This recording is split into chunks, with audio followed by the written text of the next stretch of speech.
Here we are. Looks like we're live. People are going to be joining in here. Good morning, everybody.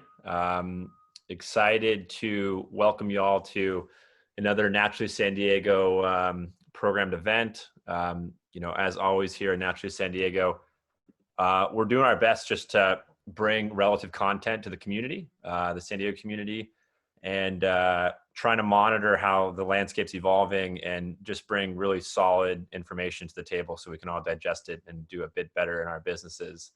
We're going to kind of give it a handful of minutes here as people log on. But as they do, I'm just going to introduce who we have here and also set the stage for the conversation today. So for those that are new to Naturally San Diego, just a quick kind of background. We're a community of around 18 people that founded Naturally San Diego, all business owners running brands in the space here. And the goal is just to bring the community together to foster collaboration and growth and just spark a good conversation as we all navigate the natural foods landscape. If you're not following us on LinkedIn or Instagram, please do. You can find that on our website. And just a quick shout out to our sponsors. We are new, but we've had just an overwhelming positive reaction from the community.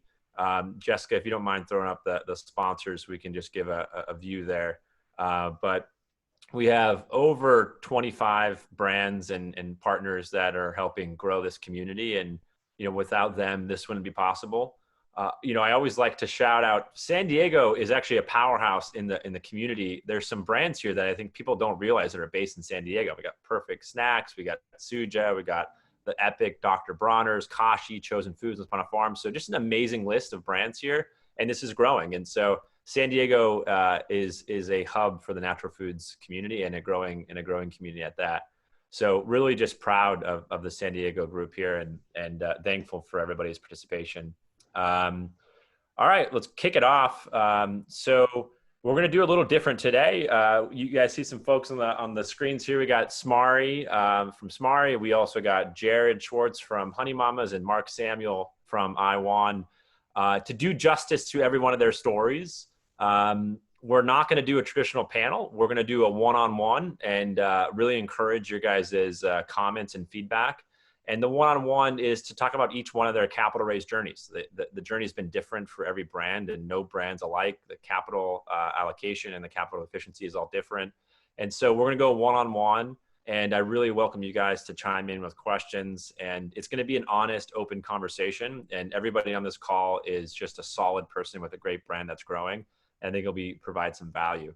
So we'll start with Smári and Jared and Mark will welcome you guys back in 20 and 40 minutes respectively. So Smári, man, what's up? How are you? For a decade, and I'm just so fired up on the new project here. So folks that don't know you or your brand, just give them some backstory, and then we'll dive into kind of where you are and where you're going. Absolutely. So we've been doing this for a while. We launched in January of 2013. We launched with a line of organic Icelandic yogurts.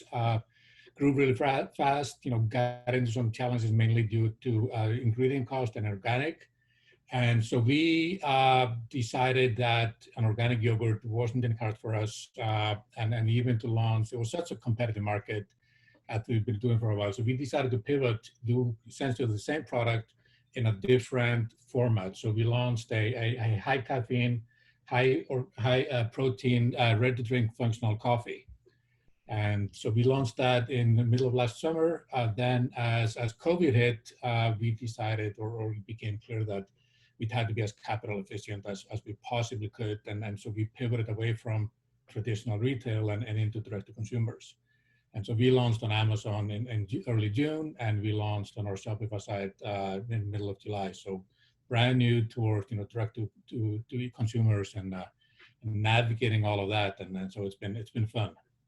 So Smári, you seem to be early on these trends because I remember when you were the person that first introduced me to skyr, and I'm like, what the heck is this thing, skyr? It's Icelandic yogurt, which I think most people know now. I mean, it's a category for sure, right? Yeah, yeah. So before we dive into the cap, like where are you coming up? Where are you seeing these trends? And then I also have a comma on, I feel like when I think of Smári and Cafe, the design, like your positioning has always been very unique. Does that come from your background? And can you talk about that? Yeah, so I'm from Iceland originally, if it's not obvious by my accent. And I came here when I was 20 and I studied photography. So I moved to Santa Barbara actually from Iceland. I came here by myself with everything on the 2 suitcases and studied photography. And then I became an advertising photographer. And I did that for several years. And, I did billboards and my pictures of Vogue, Rolling Stones, and all of these things. And I've always loved branding and I've always loved design. I've always kind of thought of my like branding and design has always kind of been a hobby and kind of a geek towards that. So, and being like all of my friends are in advertising and so I'm kind of entranced in both the branding advertising world and then I love to eat and I love food and I love to cook and I spend a lot of time and energy on that and so it's kind of the marriage of my two kind of passions in one and so when I launched the company it's interesting how creative it is. Like you start with an idea, it's nothing, and then it's like, okay, I'm going to drink, and then what does it mean? Like, what do we stand for? What are we all about? And then, so it's food is, or any kind of company is, it's incredibly creative. It's a lot of fun, but I think the branding it's such an important part of telling your story and about telling your why.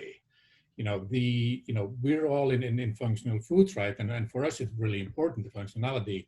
But consumers, they don't care about the what, they care about the why. And so you have to put your stake in the ground. And so for us, Cafe restores bravery. So we're all about bravery in our messaging and everything. And that's kind of why. And so we give you higher energy, we give you an immediate boost. It's a long lasting energy to help you kind of be braver during your day. So yes, branding that's a long answer, but I love branding and I love design.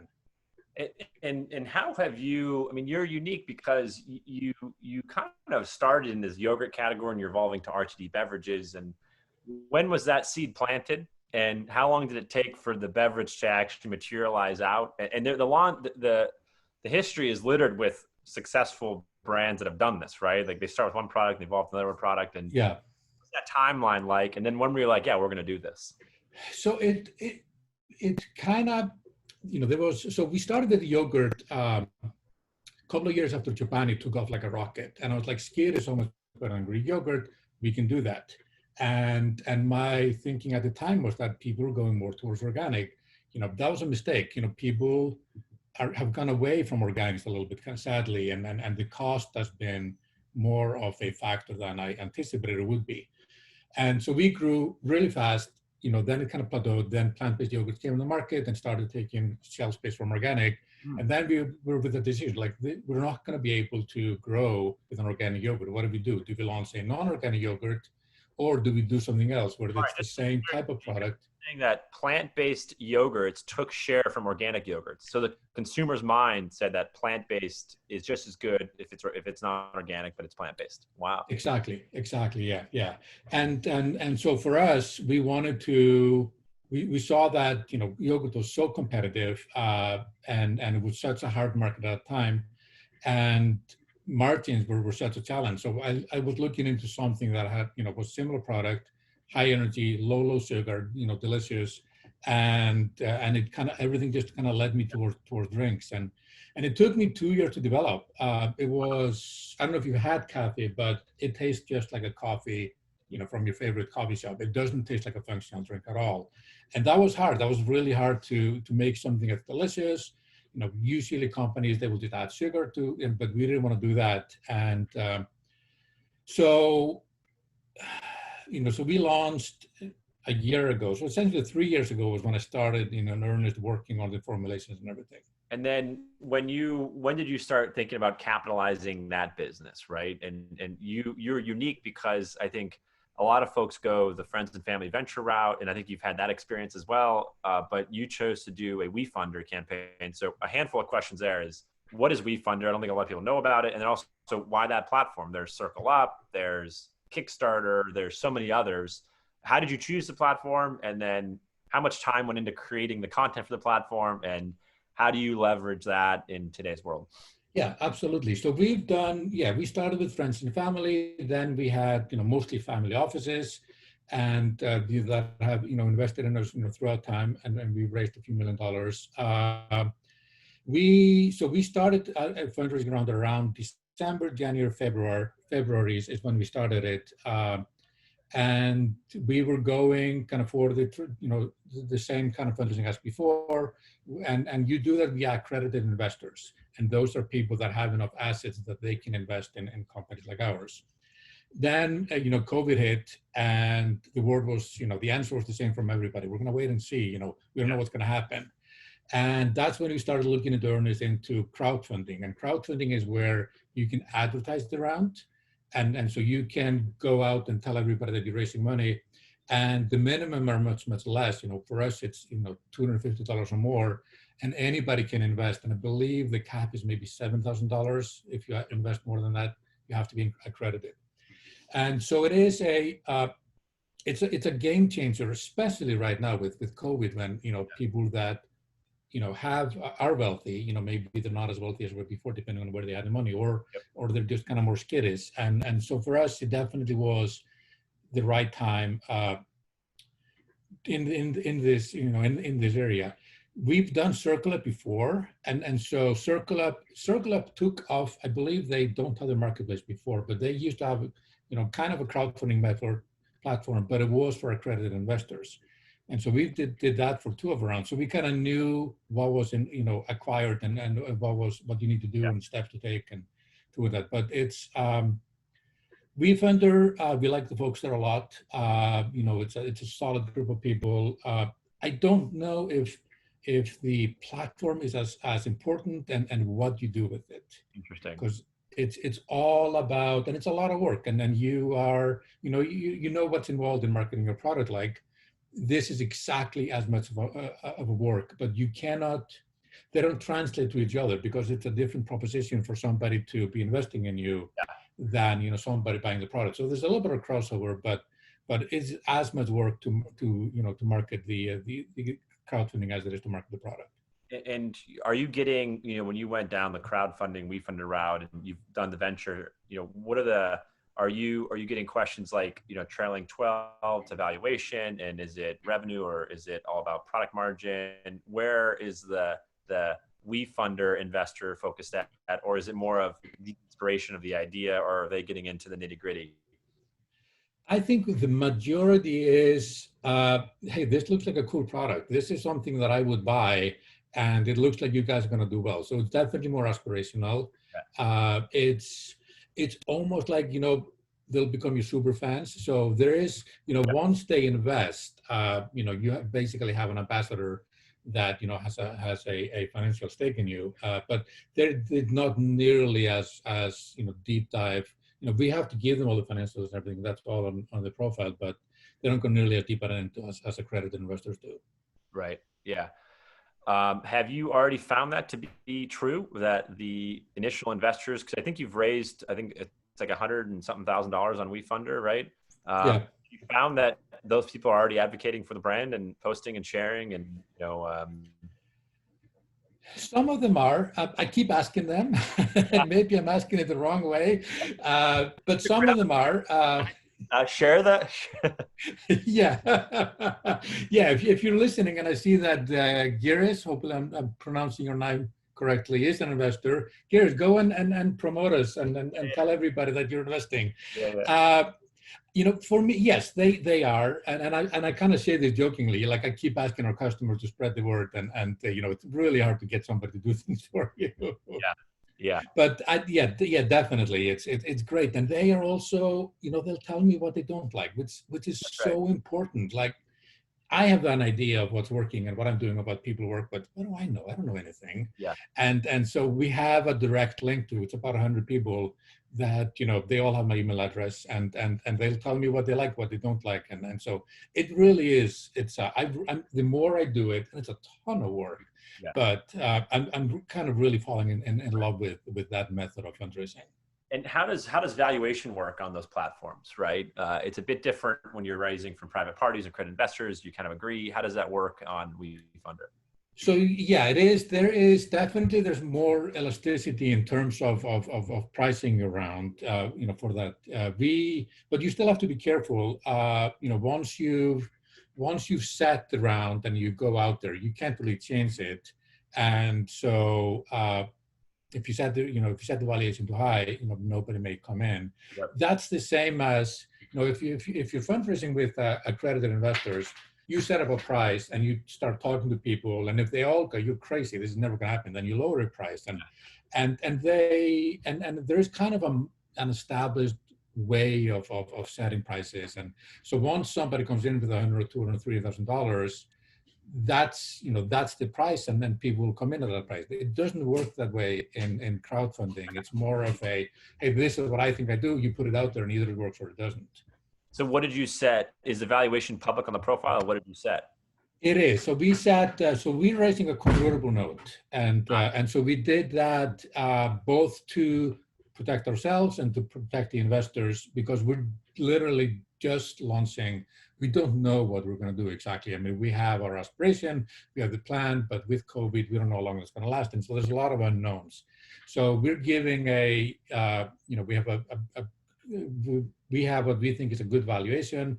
The first $250,000 that come in, we give them a higher discount than on the regular note, and so we try to make it appealing. We try to. My thing is like, I want to treat everybody the way I want to be treated. So I don't want to go in with a high valuation, just because maybe they're not as sophisticated as accredited investors. It's interesting, and I think we'll scratch on this with some of the other folks, is that this idea that maximizing your valuation to the highest as possible is a little bit of an illusion, because you can get stuck in a weird scenario or in a down round, or your capitalization is too high to be flexible. And so, it's an interesting dynamic between setting the right valuation for the right stage in the brand, understanding that the future looks bright, but we just don't know how it's all going to shake out. Yeah. There's a lot of risk in high valuation, because then you set the expectation, and you could be doing great, but you could not be meeting an unreasonably high expectation, and then everybody is frustrated now, and you could hit down the road. So it's and especially nowadays, where cash efficiency is so important, and I think if you're running a business today, your number one thing should be to preserve your cash, and I think you should do that at the expense of growth, because we just don't know when we're going to get out of this. So and you want to make sure that you have a company. Like headcount, like is it you and a couple other people? How are you thinking about the way the team is structured and cash efficiency? Yeah, we have 3 people full-time on the team. There's me. There's a person that helps me with marketing and branding and ads and all of that. And then there's a person that handles finance and operations. And then everybody else is outsourced, so we can increase or lower that as we need. Yeah. So we try to be very nimble. I wonder if that's a trend, this idea of like, has this been a moment for outsourced agencies, whether it's ops or whether it's marketing, whether it's sales? Is this now like the de facto, hey, we got to keep the P&L tight, let's offshore some of this or outsource some of it because it's flexible? I think so. I mean, you certainly there's a lot of talk about that, right? There's much more talk about, reasonable growth and capital efficiency than there ever has before. So I think you're right on that. Yeah, that's interesting. Smári, what is some advice, as entrepreneurs, whether they're raising a second round or a first round, and they're trying to figure out the best way to go about it, based on your experience in this environment, is, what are some advice you can give? I would seriously look at the folks at WeFunder crowdfunding right now. I think it depends a lot on have you done this before, what your contacts are, but it's right now it's a lot more work than it has been before, at least in our experience. And so if you don't need money right now but need it soon, start raising immediately. Make sure you don't run out of cash. And are you dual pathing it, Smári, where you have the WeFunder, but also at the same time entertaining accredited investor conversations, and they're connected, right? Yeah, exactly. It's a full out blitz. Yeah. Literally, like, more than half of my work is fundraising to, towards those both paths. And yeah, so we're casting as wide of a net as we can. Love it. Well, if you guys haven't tried Caffey, it's I think an amazing product. Thanks, Matt. I recommend it. It's delicious. It's obviously the best branding out there, and a category. It seems to be a growing category. What was Super Coffee? I think they just got an investment from AB InBev, is what it was, right? Yeah, they've been doing amazingly well. If there's any validation of the category size, I think that is enough for all of us to get excited about. Smári, Awesome. Appreciate being on here. So good, buddy. So good to catch up. I can't wait to see you in person as all this kind of passes over. Totally. Well, and we'll chat soon. Thanks, man. All right, buddy. Cool. That was awesome. Next up, we got Jared with Honey Mamas. I'm not sure if anybody has tried this product. I'm sure a lot of people have. It is incredible. Jared and I were talking earlier, and he positions the brand as chocolate. And it's this weird hybrid of a category. Jared, give us you're on mute, but tell us about Honey Mamas for folks that don't know about it. If you have an image of it, I think you need to show it because it's the most artisanally packed product. So that's it. Give us the rundown. Also, like the backstory. Like, how did this thing all start, and where did the idea come absolutely. from? Well, thanks for having me on. First and foremost, I love what you guys are doing down here. So, Honey Mamas was founded about 7 years ago, and it was founded by Christy Goldsby. She's still very engaged with the company. We actually share an office here in Portland. But Christy has a background in baking. She actually ran a coffee roastery and brick and mortar bakery here in Portland, Oregon. And she had all these like traditional bakery sweets, like pecan rolls, cinnamon buns, X, Y, and Z. And at the time, she had a friend who had a severe autoimmune disease and really stripped a lot of the foods that Christy would bake out of her diet. And those foods were really just so tailored towards joy and indulgence. And so the recipe was really created to have something that could fit that diet, but then also completely nourish and dive into this indulgence thing. There's absolutely zero sacrifice on indulgence, but it's made from 4 ingredients and there's very little processing to it. And so, from there, I think after she tried it, she's like, I think I got something, and actually launched at the Portland State Farmers Market. From there, as you continue to eat Honey Mamas, people just love to eat it. And so I was able to grow regionally, and then now we're sold nationally. So we're in all 50 states. So is this one of those stories where the people in Portland are like, look, we've seen this for a long time, right? People across the country on Instagram are raving about Honey Mamas. We're like, this has been in our farmers market, in our local shops. Is that kind of the origin story where it was hyper-focused locally? It was, and Christy just spent a ton of time, going up and down I-5 and, Northwest. We're pretty much in every little nook and cranny out here. Same thing with like NorCal. And so for us, it might be old news, but it's definitely new news for a lot of people. And we're continuing to innovate and bring a lot of cool flavors and new tries. Still, there's a brand in San Diego here called Bitchin'. I don't know if you've ever had Bitchin' sauce, but they did the farmer's market route. And I think they still today do the farmer's market. They're in Trader Joe's or in Costco. Yeah. It's a different go-to-market strategy. Do you guys still do farmers markets locally? We do. So we've done it every year. This year's tough with COVID and everything going on. So we're not participating this year. It's the first year, but we'll be back there next year without a doubt. And it's just such a great way to connect with the community. And, if you haven't been to the Portland State Farmers Market, it's something else. I mean, it's this epicenter of farmers and food innovation and culture and community. And that's, I think in natural foods, it's kind of the beating heart for us all. So, yep. So I think what's unique about your guys' product is it's so artisanal, and to have it that way, you guys do your own manufacturing. So we were talking earlier, it's like running 2 businesses, right? You get this whole manufacturing arm and you got the sales and marketing arm. Can you kind of walk us through the capital needed to start the business? I'm sure at the early stages, it was just her, right? And you came on, and I think I just read you guys raised a round from Amberstone, so a decent capital round. And so walk us through some of the capital history of the business. Yeah, so we've always been manufacturers, and it's because it's a cold refrigerated chocolate bar. And so there's a lot of different bar extrusions, there's a lot of different co-mans out there, but we've yet to find anyone who has the capabilities to be able to do the processing that we do. And so we've continued to be a manufacturer more out of necessity than, being part of the initial business plan.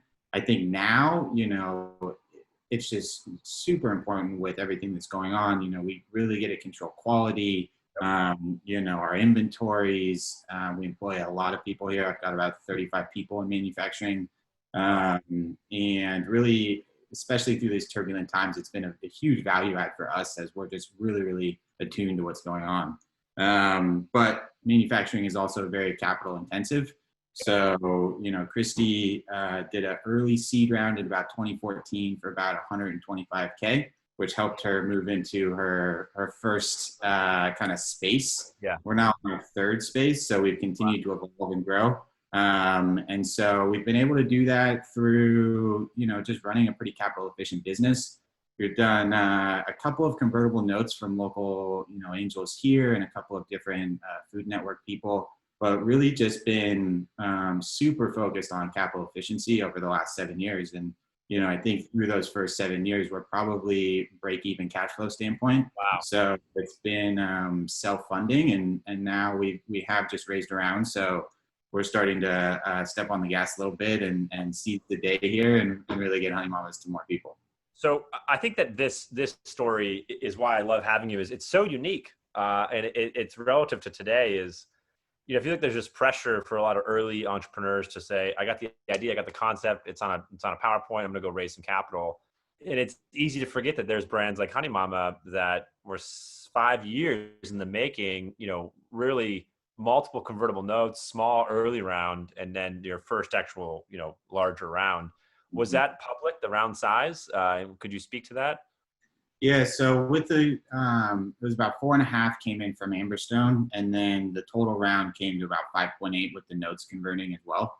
And so, for us, last thing we want to do is go raise a bunch of money and kind of not have proof of concept or not know the direction we're going. And for us, it's been a very step-by-step process of saying, okay, let's try and prove this point out and make sure that this works. Yeah. And so, selling on the East Coast, selling into conventional, continuing to build glossies through natural, it's all very important for us to have confidence in the product and the business that we're building to then go get the capital to then kind of step on the gas and really know the direction in which we're going. And so, I think that the patience is important. I think for us, we have a very deep-rooted fan base. We have a product that is very unique and very differentiated and allows us and our investors to really believe in what we're doing here and, have some solid foundation to work from. When you think of kind of where you go from here, you guys have $4 million in the bank and you want to grow, and you're quasi profitable at this time, which I think is really, really impressive. And you probably don't see a lot of that today. How are you guys thinking about, capital efficiency with that now pressure to say, hey, you got $4 million in the bank, we got to put it to work, we got to grow. Mm-hmm. Is it new channels? Is it new products? How are you guys thinking about that? Yeah, I mean, it's a mix, right? So, our internal mission statement here is to be part of the mainstream consideration for confectionery. So, in order to do that, we got to get Honey Mamas into way more places, and, to be able to grow at a faster clip than we have before into some of these bigger, more national retailers, they just become more expensive. And, honestly, we need more expertise. So, we're really focused on some team build, really funding our distribution growth and making sure that we have the right trade allocations to support that growth. There's a lot of key retailers, even in the natural set, Whole Foods, Sprouts, the Fresh Time that, we're looking to get into and partner deeper with building those communities and consumer engagements. And at the end of the day too, our product is everything. So we're putting resource into continuing to evolve our product and strengthen our brand and our positioning. It's interesting when I think about your guys' product. It seems that the reason you guys self-manufacture might be some of the competitive advantages because it might be hard to make this. You just don't see a lot of products that are honey first that taste like chocolate. Is that the truth? Is it's hard to manufacture? It's hard to bring all these, unique kind of requirements together to produce the product? Yeah, I think it's the actual process itself isn't anything mind bending, but there's a lot of art in it. Most of our manufacturing staff comes from culinary, comes from kitchens. If you take time in the plant, it's probably less science, more art, and it's people who are having a lot of knowledge base and really being able to apply that. And also not many big co-mans or other bar manufacturers have these refrigerated steps through their process. That's a requirement for us. So it's a bit of a mix of both. But once again, at the heart of hearts, we make chocolate and we're makers. And so for us to actually make our product and control the quality and control the supply chain and really just be that close to it is very meaningful to me and our organization. It's interesting, when you said we're makers. I feel like chocolate is like the OG craft, right? Or maybe it's cocktails, right? But do you see that also as a competitive advantage in the market, right? I mean, I feel like chocolate very much has this craft feel to it. Yeah, and it's interesting because you say chocolate because we're not actually chocolate. So when you think about how chocolate is made, it has cocoa butter as the fat, which is helping deliver the flavor, and then sugar as the sweetener. We've taken a similar type of idea, but we're using coconut oil as the fat to deliver the flavor, and then honey to sweeten it. And so, in the refrigerator, we're also sitting next to, Perfect bars and some of these other refrigerated bars, maybe kombucha, but we're not in the chocolate aisle with like 500 chocolate brands. So it's kind of an interesting positioning that, we're chocolate, but kind of the next wave of chocolate as well. Oh, interesting. Is there a spins category for that yet? Or are we There's not. We bounce between so many spins categories, and so it makes it a little hard to track data, but we monitor all that pretty closely. Is this the term? Should we call this new wave chocolate? Is this next wave? I don't know if my marketing team's gonna sign off on that one, but it works for this conversation. That's great. And so when you guys think about the board, what's the general consensus at the board level right now around going forward? Is it try to maintain profitability, or they want to see certain top line growth? What are your guys' kind of high level objectives? Yeah, for us, we're trying to build equity, right? So we're trying to have the company become more valuable, and I think to do that, there's a couple of different levers that we're really focusing on. First and foremost is that top line growth. So we're looking to really grow that this year. Second is really fully loaded gross margin. So understanding, how the business functions, but not necessarily net on our profitability. And then continuing to drive on the other key measurables we've used to get here, which is, proof of concept, team in place to scale, so on and so forth, that allows the business to be healthy and continue to grow at the pace that we now want it to.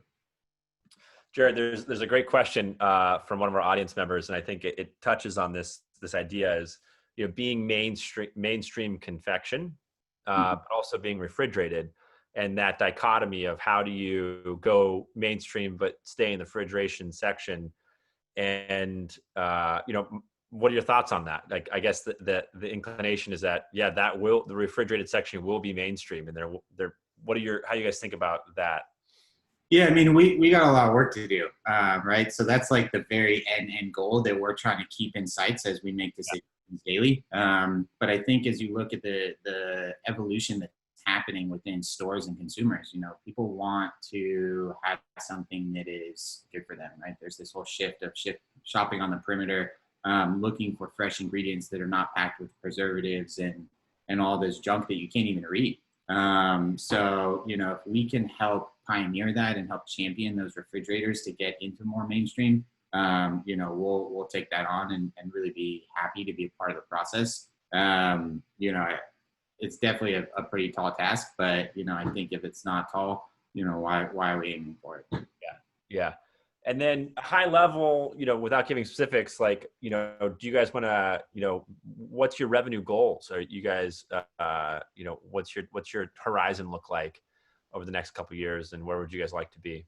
Yeah, I mean, I would like to double the business kind of year over year here, is what I'm aiming for. I think with our current circumstance, there's just things that are coming up. Most retailer resets are getting pushed back. There's a lot of complications in our current environment, but it gives us opportunity to think creatively and really envision other ways to grow as well. And, that's what we're working on. But, for us, we're continuing to, drive product, new distribution, all channels. And so hopefully, we'll continue to kind of double year over year here.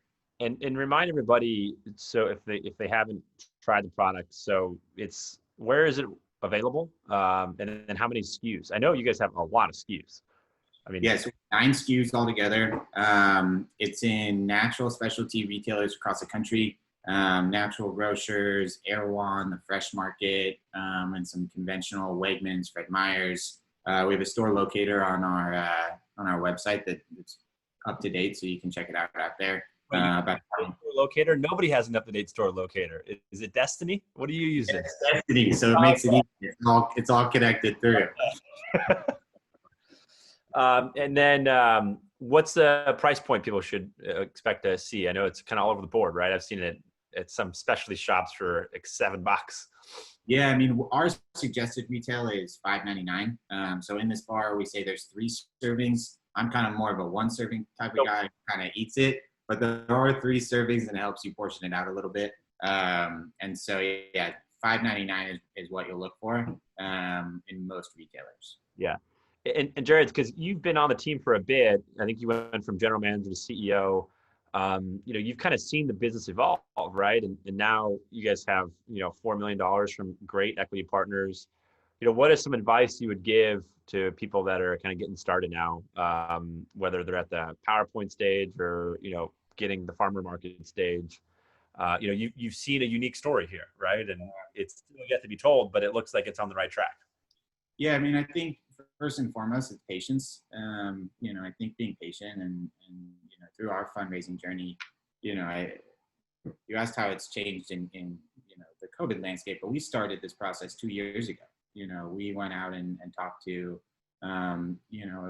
too many capital partners, and we started telling them what we wanted to do. It was like, this is my vision, and every quarter I'd send out a report saying, this is what we did, and build those rapports and build trust, and that same lesson can kind of be brought forth in anything. It's the people, it's doing what you say you're going to do. If you need to pivot, it's great, but continue to be realistic with yourself, patient, work through the process, and reach out when you need help. I think that our founder Christy, she used to be the CEO, and similar, she wanted to put everyone in position to do their best, and so realizing that we are a community here, and I call people daily asking, what should I do, or how do I think about this, and really lean into that and be kind of vulnerable and available to the process and the people around you, because if not, you'll be too singular and not be able to move forward.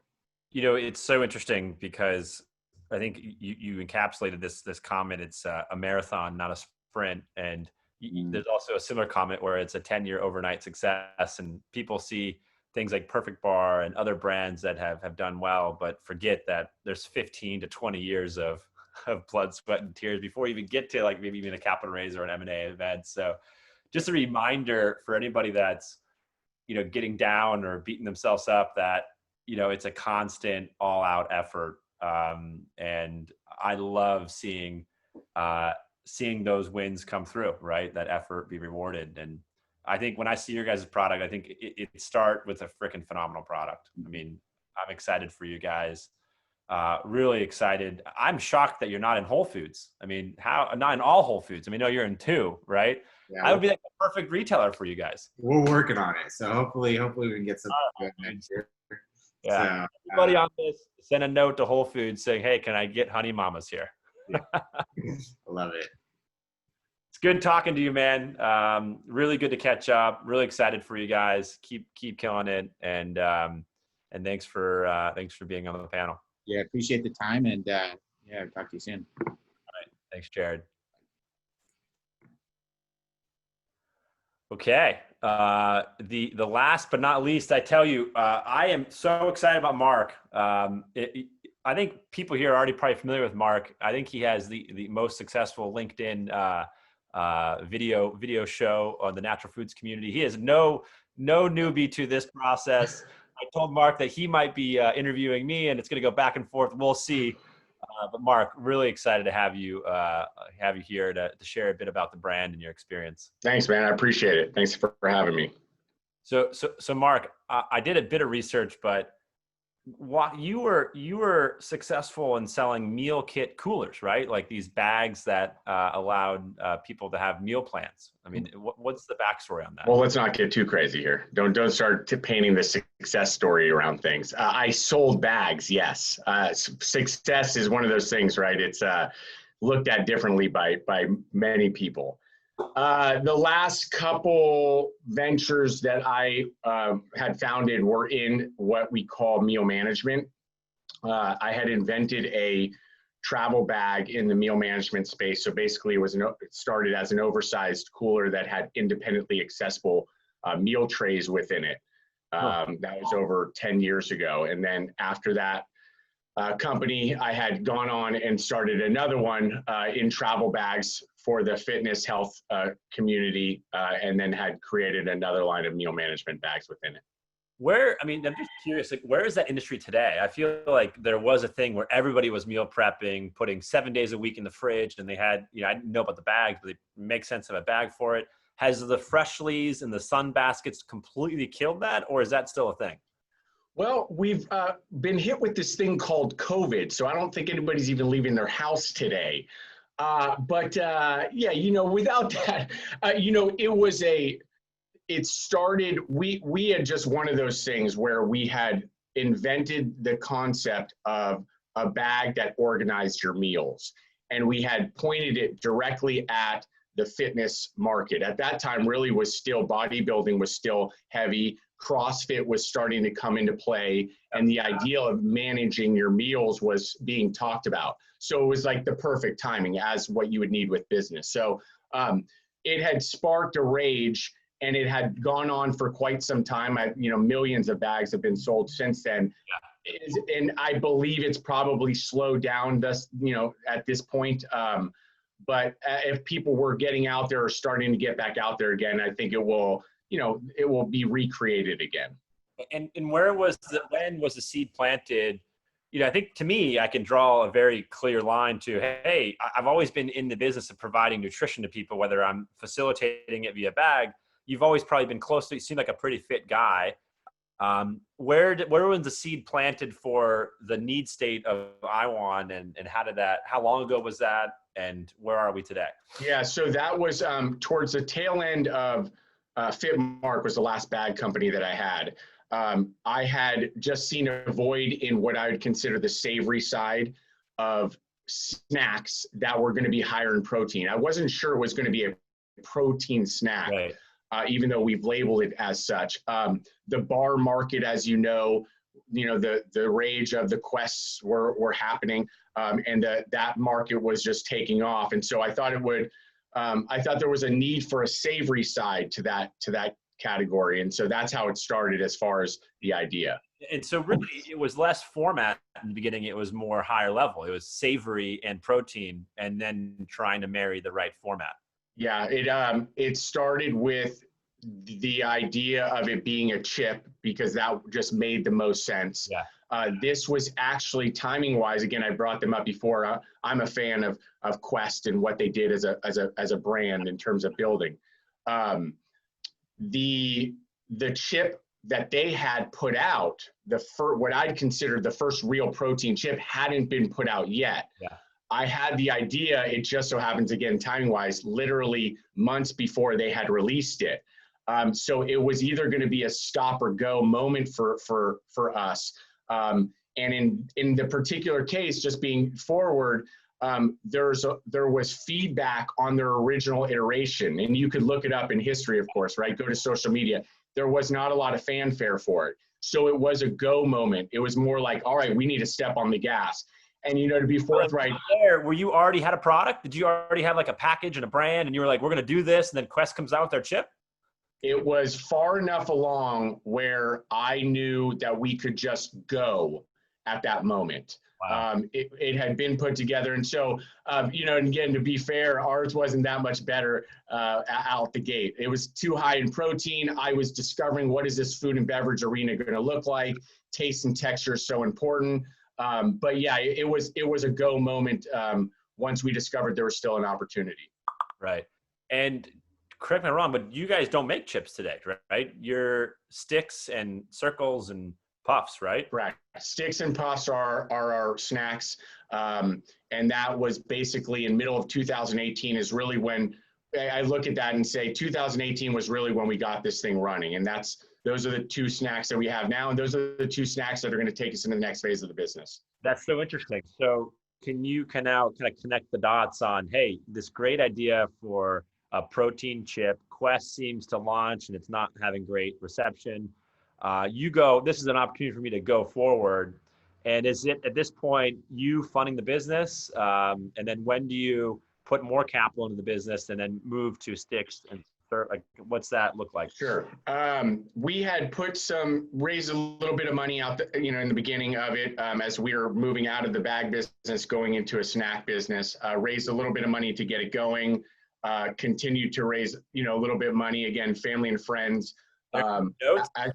Are they, we use what's called safes. Yep. You heard of it? And we continue to, even to today. It just so happens we are right in the early stage of what potentially will be a conversion. So we'll get to that. But these were safes along the way. And we were just raising as we were going. And we continue to, even through the iterations of the snacks. It's so interesting. Could you speak to why you guys chose a safe versus a convertible note? I'm seeing a lot more safes out there than convertible notes. What was the rationale there for you guys? Oh, I'll give you 2 words: attorney fees. Yeah. I'll give you 2 words: attorney fees. We're very lucky too. We have an amazing attorney. If anybody's watching this, and I get questions all the time, you can imagine, and I know you do too. Get your stuff put together properly, right? Your corporate governance is really important, especially if you get somewhere. But the reality is you can fundraise right now with things like safes that can save you a bunch of money, because it's expensive, right? Especially if you do have the right attorney involved with your business. Our attorney, even at the time, recommended it. And that's just a good, that's a good person, right? He'd love to be doing these Series C docs all the time, but that's how we got it going. And then I realized, oh, wow, we could continue with these until we have a real conversion. And so for the folks that are maybe new to it on the safe front, is there a discount like convertible note, and it has a more flexible timeline, I believe, right? That's where it's a little bit different than a convertible note. There really isn't the discount involved. There isn't really a time frame. It just talks about a conversion at some point. So again, that's why convertible notes are probably a little more attractive, and they're more well known to especially a savvy investor. Yeah. They want to know, when's it converting? What's the trigger? What's my discount? However, the safe note really can be the safe doc can really be treated as a discount, because there's the cap on it. So if you have a 5 million cap, especially if you're going to be, gaining traction, that on the next round, if it's at a 7 cap, wow, you just got a pretty nice discount there. And then, on the safe, I don't want to get technical for folks, but are you able to draw a new safe note for every new person? So there could be different safe caps as people come in. You started a safe 18 months ago, and then you have a safe now, and those just have different caps to them. Yeah, we probably have 4 or 5 different values along the last 24 months. Right. Again, that's why it's an attractive thing for our side, the brand side, as far as just getting it done, putting it together, and it's very, you can read it. It makes a lot of sense. Yeah. No, that's That's phenomenal. I actually love seeing more safes out there. I think it's more entrepreneur friendly, and it's hard in the convertible note world to say what the discount and the valuation. You have to make it convert at a certain stage, and as we know, like I feel bad for folks that have notes converting right now, right? You have to try to qualify a financing, and I think it's a different world. So yeah. I think it's a great product out there. Did you get a lot of pushback from folks, safe versus convertible note, when you were doing that? No, but I will say at this stage right now where we're doing another round, and I would consider this to be one of our more serious ones. I'm actually going out to outside investors. Some of them are founders in the CPG space. And the question is this going to be a convertible? And I say, no, have you used a safe? And a couple of them have said, no, I haven't. So I go, just check it out. Yeah. So I don't feel like there will be pushback. However, it is making it, it's bringing to light that we may actually have to do a convertible. So we may end up just converting all these safes on this next round. On a price round, potentially, right? And when you're thinking about that, we briefly talked about this, but I feel like the landscape's changed. I've seen it change. Valuations have come down a bit. It's, looking at net sales instead of gross sales. Are you targeting a valuation that's in line with trailing 12 months or forward 12 months? And how are you thinking about it? And are you going to go out and pick it, or is it going to be more of a conversation? Where's your head at? I do forward 60 months. What are you talking about? You don't think I get any pushback to that? I go, this is where we're going to be in 60 months. I mean, what can I get a 3 times multiple on that? I mean, what are we talking about here? X multiple, but it's a forward 60. I'm, as people know me and they get a vibe, I'm very transparent. Yeah. So it makes the I'm very transparent, and I'm going to give it to them the way that I would want to see it. And I'm being, as to me, fair. I know, again, that's kind of ambiguous, but it is. You have to be fair to not only the business, but also the time. Yeah. And, the rule was kind of common about this whole 3 times top line, which, again, in any other category, it's like, that's really aggressive. But that was sort of the common language, 3 times top line. And yeah, I don't mind looking at it as being sort of the trailing 12 or what would be.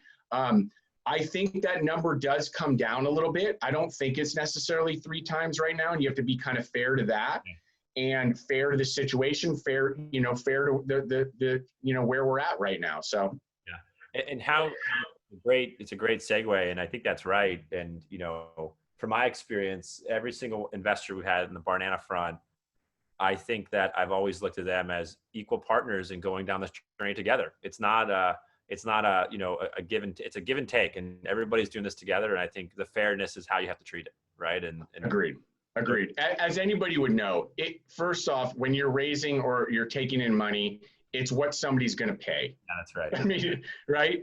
It's what somebody's going to pay. And again, for those that are watching and who are newer into this, the reality is they're buying into, at least in our stage, I'm very forthright about this too. In our stage, they're buying into me and what we're building, our why. Smári had mentioned, I love that because I use that all the time, the WHY. Like, are these guys going to do it? Are these gals going to do it? Who are these founders? Is their team? Are they going to do it? Yeah. They can look at the business, like, okay, let me see the financials, and all right, I'm going to dig in here. I'm like, again, I'm forthright. I'm like, so you can dig in all you want. The question is, are we going to do it? Exactly. And are we going to get lucky that the category is going to support us and it's going to, right? Yeah. And so I think it's great for you.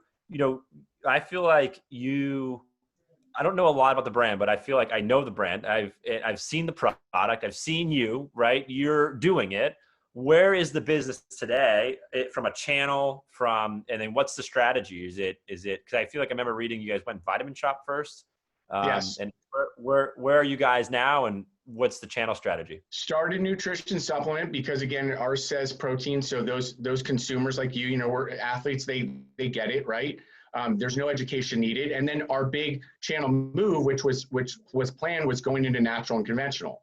So, we landed the Kroger East, and we got Safeway out here. We just landed Sprouts. We're in a Whole Foods region. We want that global. You better at the end of this be like, you're not in, don't do it to the other guy and not give it to me. Okay. Fire. Well, we actually, and speaking on Whole Foods, like we actually are okay to go region to region. Yeah. And this is for other people too. It's okay to say no right now. And this is all about the money thing, about being tight and conservative and watching where you're going. You got to pay to play.